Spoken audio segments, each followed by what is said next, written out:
All right, well, good evening. Good evening, officially. It's good to be back. I'm going to play, well, a bunch of different things. I told you I have some new things, which will be a bit of an experiment. We'll just see. But I figured I owed you some new music, and between it, getting a bunch of viruses recently, I got back on the horse, so to speak. But I'm going to improvise for you to start.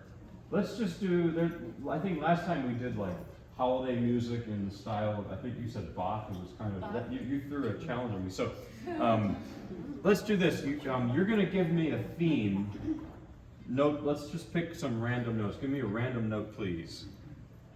B. B. Okay. Good. Another one? D. D. Okay. You can use flats and charts if you like. A. A.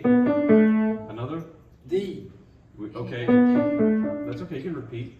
One more. C sharp. C sharp. Okay. Okay. That would be good. If I can remember, right? Yeah. So B, D, A, D, C sharp. You want to make a little waltz out of it? I don't know. Yeah, sure. And what should the title be of this? Waltzing at Brookdale. Waltzing at Brookdale. I love it. You know, because I just heard a waltz in the car. I like to listen to composers that are not played very much. Have you heard the name Henselt before? 19th century, really wonderful composer, Henselt. And he has this waltz. I heard it just now. It's called the Aurora Borealis. So the Brookdale waltzing or waltz. Let's see what happens.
That's an odd waltz. So now I'm going to play a short piece by Bach. And this is a new thing for me. This is the very famous aria from the D major orchestral suite. It's famous, you've probably heard it before. I think even in some movies they use it. It's just a famous thing. So an aria is, or an air is an English word for it, something that's sung almost like an opera aria. And I'm thinking about this because Bach, he wrote a lot of arias, but he never wrote an opera. That's the thing. He wrote cantatas mainly. He had to write a cantata every week at one point when he was music director at one of the churches he was at. How could he do that? And when I used to teach, I had students who said they couldn't, practice a one-page piece or write a page. I said, Bach had to write a whole cantata every week, so there's no excuse for that. So, And plus he had, 23 children at the same time? Unbelievable. So Bach, he lived from 1685 to 1750. And so, to me, this is like an aria out of one of his cantatas, I think. It's not necessarily an operatic aria, I would say. Did you know he wrote a cantata about coffee? This is just an odd, I don't know why I remember all these odd facts, but Bach loved coffee. And I love coffee too, so he wrote the coffee cantata. It's just a wonderful piece. So, at any rate, let's see what happens. This is new for me. The piano version of this, well, see, traditionally, it's for orchestra, and it's very famous as there's a version for violin and orchestra, or violin and piano. So that's where this comes in with my violin, obsession. The piano version here is by a 19th century Russian composer named Alexander Siloty, who studied with Liszt, so not bad. And he did a lot of Bach arrangements. This is a very interesting thing that Bach didn't write a single piece for this instrument. He wrote for the harpsichord. Although he tried a forte piano at the court of King Frederick the Great, and it's a long story. I don't know all the details about it, but essentially he was not a composer living with the piano or the forte piano at that time. It was the harpsichord or the organ. And so for that reason, in the 19th century, you normally wouldn't play a Bach fugue, a harpsichord piece, on the piano. It's just, that was back then, they felt it wasn't right. So they would have these arrangements, Liszt arranged Bach, Siloty arranged. There's a lot of Bach arrangements. If you look at concert programs from 120 years ago or so, you'll see more of these Bach arrangements. And it's later with people like Glenn Gould, for example, they took pieces that were usually you'd only hear on the harpsichord, like the Goldberg variation, played on the piano. So it's just interesting. Anyway, here's the aria from the D major suite by Bach, arranged by Siloty.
so I'm scared this one note here is starting to stick. And this is not anyone's fault, because I think every piano, including the ones I have at home, they're doing this because when the weather does what it does, and it's only going to get worse this week, I'm sorry, the cold and the dry weather, it does stuff to pianos. So let's just hope that the piano holds up. But okay, that's something I can't control. So now I'm going to play the third movement, sort of the final installment of this Beethoven violin concerto. I've been playing for you many times. I've done the first and second movement here several times. And finally, I've sort of gotten the third movement. This is the first, like that piece, the first time I'm playing it in public, so we will see what happens. And by the way, I just remembered this quote that they say, so I don't know who it was that said it, that when God speaks, it's Bach. But when angels speak to each other, it's Mozart. I thought that was interesting. So then I thought, so then what's Beethoven? And I think Beethoven is more human in a way. It's us. It's, you know, so, but anyway, it's just, that's an interesting quote, a beautiful quote. Now, the Beethoven Violin Concerto, I've told you many times the backstory, 1806, he wrote it. It's generally a very calm piece, but there's something turbulent under the surface. He was losing his hearing at that time and was coming to terms with that. And the first two movements are quite philosophical in a way. The third movement is rather joyful. It's sort of a country dance. It's not, maybe not country, our country music, but not too different really. The rhythm is this.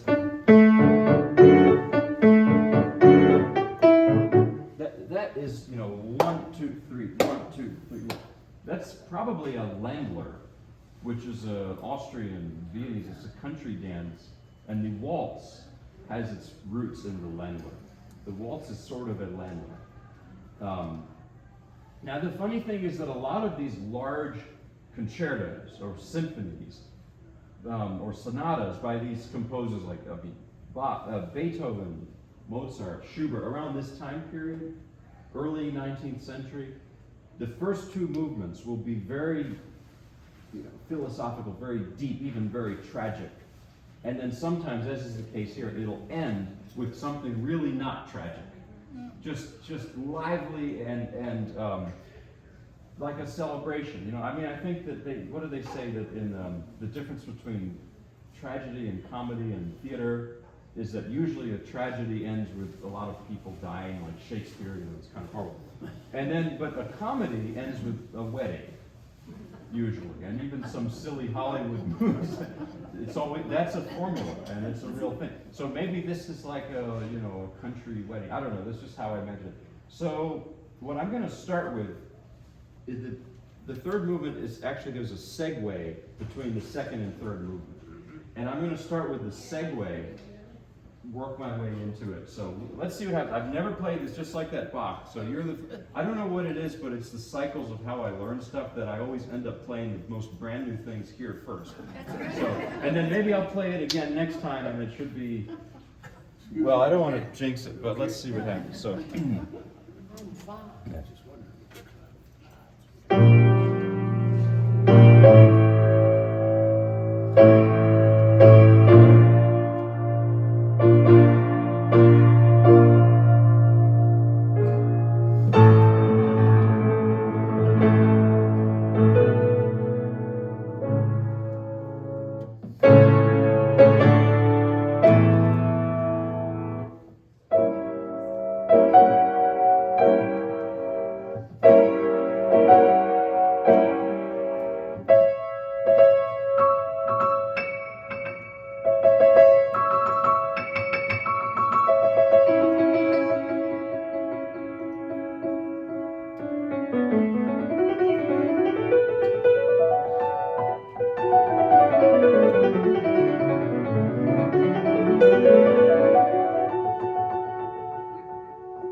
I hate to complain, but some of the upper register is like, it's so heavy now. The keys, I don't know, did you, It's not too. it's, yeah, that tuning, but also the action, it's like, I have to use a metric, so those scales, I'm like, so anyway, I'm gonna play a less scaly piece, not a fish, I'm sorry, but that's not what I meant. But it was just hard. I think the action, it's probably the dry air. So it was just hard. It was just hard to play. So now I'm gonna play part of the Franck Sonata. I don't have the last movement of that down yet. But eventually, I think I'll do the first movement today. This is the César Franck Violin Sonata. And I told you about this probably before, but Franck was this Belgian-born French composer. For most of his life, he was a church organist. And I think organ improvisation influenced everything he wrote. And another detail about him that's interesting is that he didn't really compose, all his major works he wrote later in his life, I think starting in his 60s. So it's sort of the opposite of the child prodigy story, which is told a lot. And I love that because youth is it's overrated sometimes, you know what I mean? So I love that. And I have people who come to me, like I have some students who are adults too, and they'll say, it's too late to, and I just want to tell them where did that idea come from? I just don't like it. I don't believe in that. But I think I mentioned last time, the funny thing about Franck was, it may have been this piece that when his wife heard it in a concert, she got really angry with him because she said, look, we've been married for all these years, and Franck was by all accounts a very quiet, humble guy. He played church organ, he was quite, just soft-spoken. And suddenly this wild, emotional music, she said, where is this coming from? Is this the same person? Yeah, he said, but I've never seen this side of you. So she was mad at him. I thought that was fun. So the first movement of this sonata is sort of like I think of it as like stream of consciousness. And Marcel Proust, in his first book of the set, of the à la recherche du temps perdu, French speakers here, there's the book Swann's Way, and there's a fictional violin sonata there, heavily symbolic in the plot.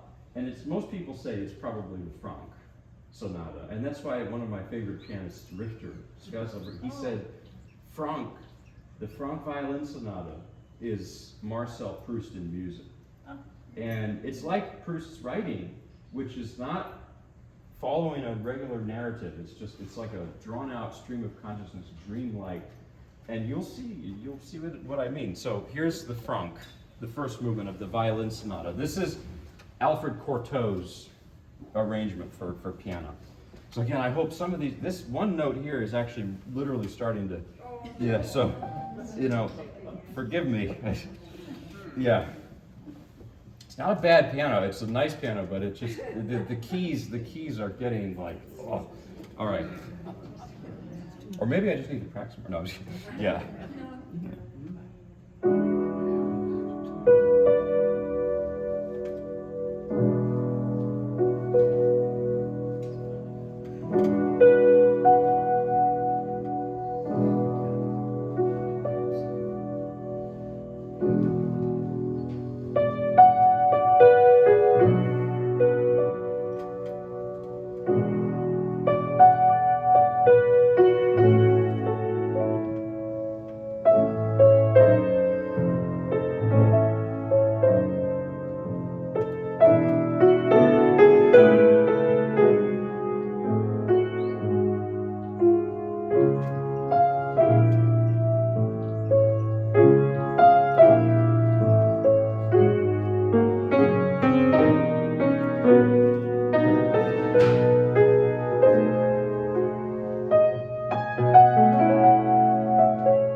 That was a little easier to play with a heavy piano because the style is so different. It's almost impressionism. It's not quite, but it's almost there, and I don't know, the touch is different.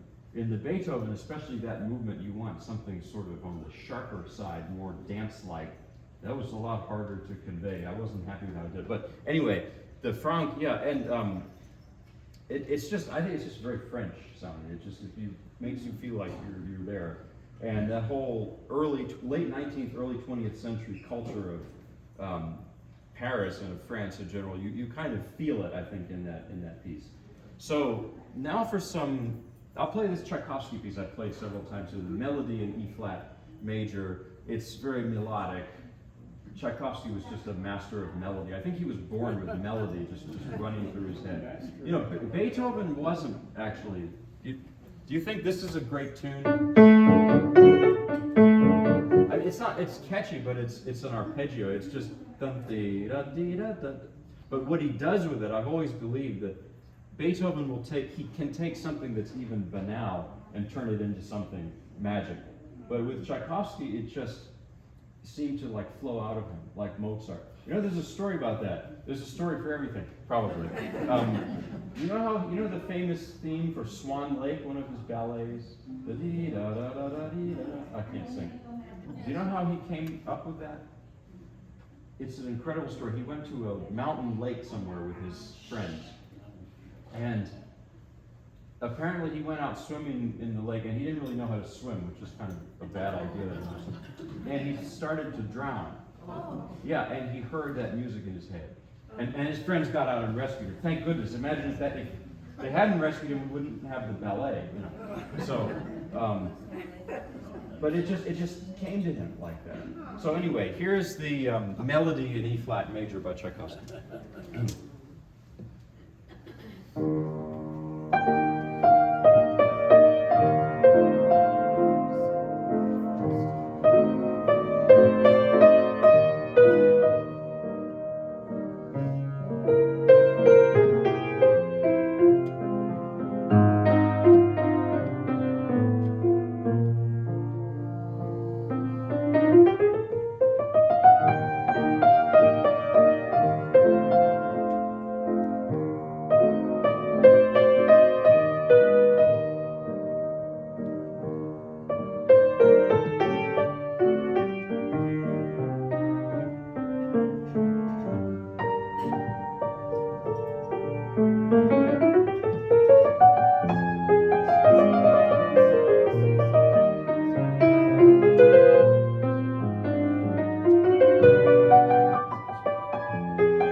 I'll write to Shiloh, you know what it's like trying to describe what the keys feel like right now. It hasn't always been like that. I think it's the weather.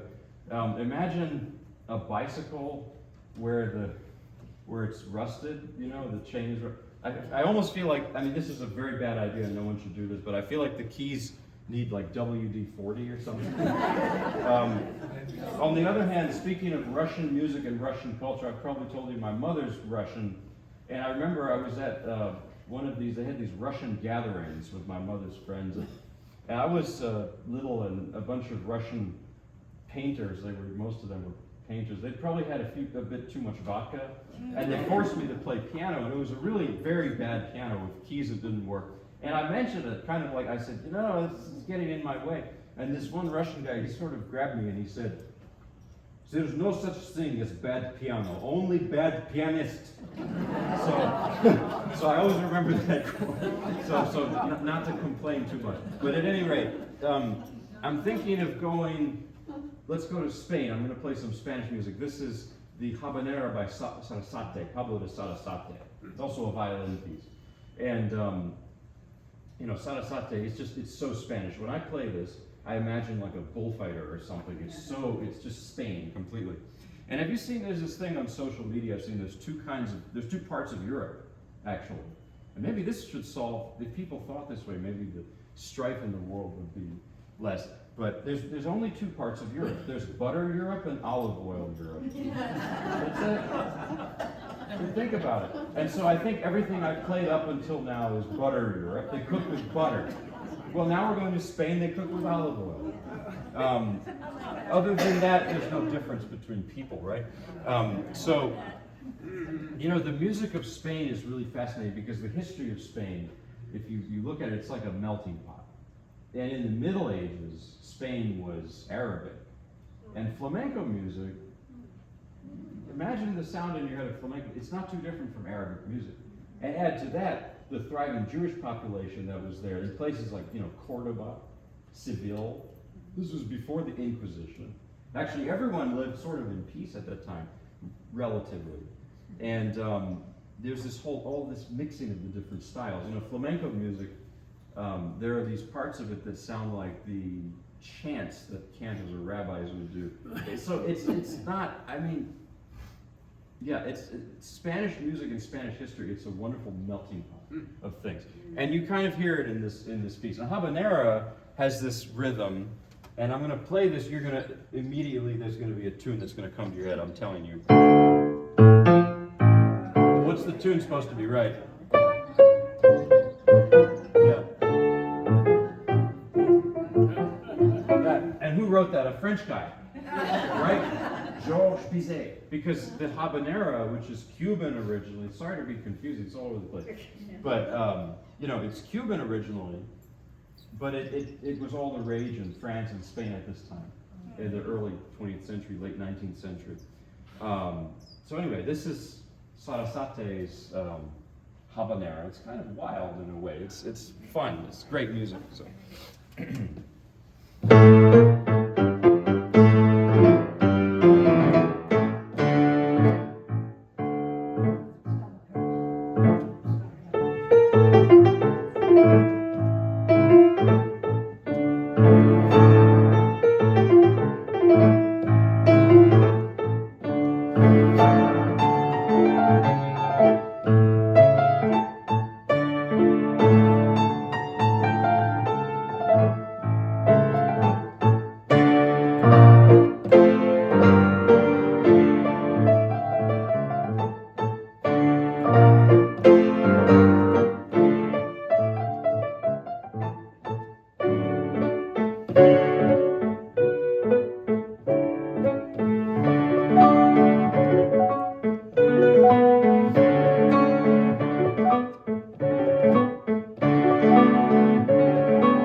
I'm sorry to keep riffing on this, but that heaviness. So there's a story about that I just remembered. Do you know the composer George Antheil?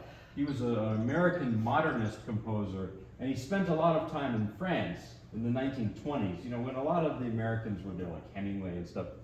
And there's a story about that. So he had what's called a dummy piano. Dummy piano, I sort of have one, it's an electric one that I don't use the sound because the sound is really bad, but it's a piano for traveling. And in the old days, they would have no sound because they didn't have the technology for that. Something that usually folds in half or in three, put it in a suitcase, and it's just something you can practice on. And some of the dummies, they have a spring action that you can tighten to make the keys really heavy. Kind of like this. But on purpose to like supposedly strengthen the muscles, which could be a bad idea. You could injure yourself if you overdo it, but anyway, George Antheil, that's what he was doing. He was practicing.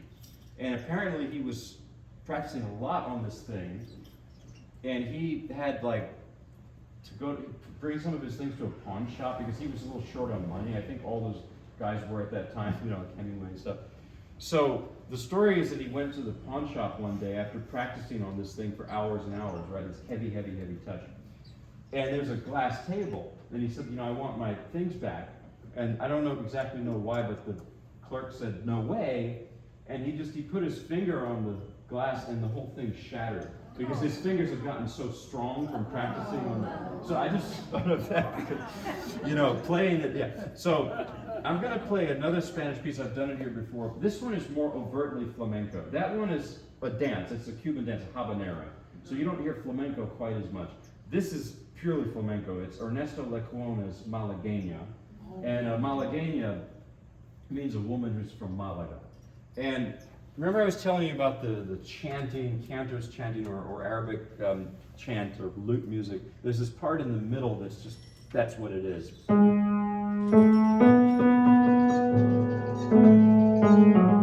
hear it?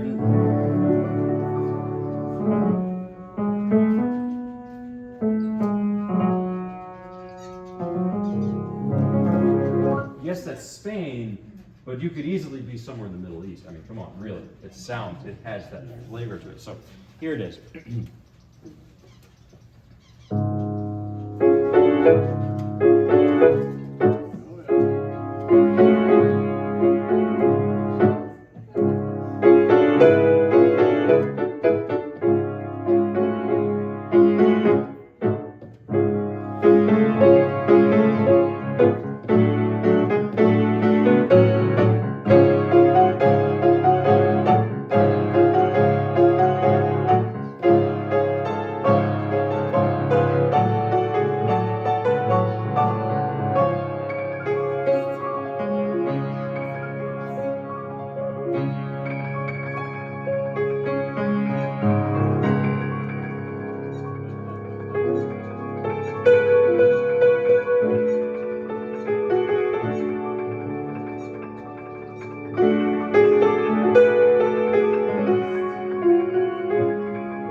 All right, good. It's good I get my cardio in. So, Tell us a little bit about your children. my kids, so they just had their birthdays. Both of their, January 9th and January 15th. My younger one's named Charlie, he turned 3 on the 9th, and my older one is named Max, he turned 5. Max. They just have a lot of energy. Yeah, people ask me, do they play piano yet? I mean, a little, they play some, but they're being kids right now. So hopefully, if they're interested, they'll take some lessons. But I'm secretly hoping. I mean, I hope they do what they want, but I'm secretly hoping maybe they'll play violin, you know, or cello, or banjo. There you go. And speaking of that, I'm going to play some gospel, some country, southern gospel, some country southern. Here is something called "Will There Be Any Stars in My Crown?" Do you like old westerns? Anybody? Western movies? Yeah. There's one that's on YouTube. It's free. It's from 1950. Well, it's not that old. And it's called "Will There Be Any Stars in My Crown?" They sing this song constantly. So anyway, I'm going to play it in a somewhat country gospel style, and we'll see what happens. So.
Thank you. I'm going to play something. I may have done this one time before, because I learned this right before Christmas and the holidays, but then the holidays came, so I played a lot of that music and put this aside, and I came back to it. I'm going to do an old Southern gospel favorite. It's called When They Ring Those Golden Bells. You've probably heard it. And I'm going to do it in two different styles. One is in a little bit more straightforward style, like the way maybe Tennessee Ernie Ford would have sang it. And then another is going to be in a more Louisiana style, which is, there's two people from Louisiana, great gospel artists. One is, of course, Mahalia Jackson, who's my ultimate, the best of the best of the best. She was from New Orleans, lived mostly in Chicago, but she was from New Orleans. And also Jerry Lee Lewis, who was from rural Louisiana. He played a lot of gospel too. I think of him almost as a Franz Liszt type. Their lives were not all that different. I mean, obviously different context and everything. But both of them had this sort of split personality. On the one hand, they were both really drawn towards spirituality, religion. Remember, Liszt wanted to be a priest for much of his life. And Jerry Lee Lewis, I think he tried to go to seminary several times. But they were also pulled in the other direction. How do I say it nicely? Wine, women, and song. That's an understatement. So they were torn in both these directions. But it's not to say that they weren't genuine in their religious side. So anyway, here is two different styles. It's going to change. It's going to start one way. It's going to be like North Carolina weather. It's going to start, and it's going to turn around, and it's going to be an ice storm. So just be. Okay, by the way, be careful out there this week. It's supposed to. Yeah.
Thank you. It's been great to be here. Thank you for coming out tonight. I'm gonna write about this piano. I think the upper notes have to be lightened, because oh boy, that was hard. So, but it's always a pleasure. It doesn't matter. Remember the quote: "There's no such thing as bad pianos," right? So, I will see you all next time. Thank you.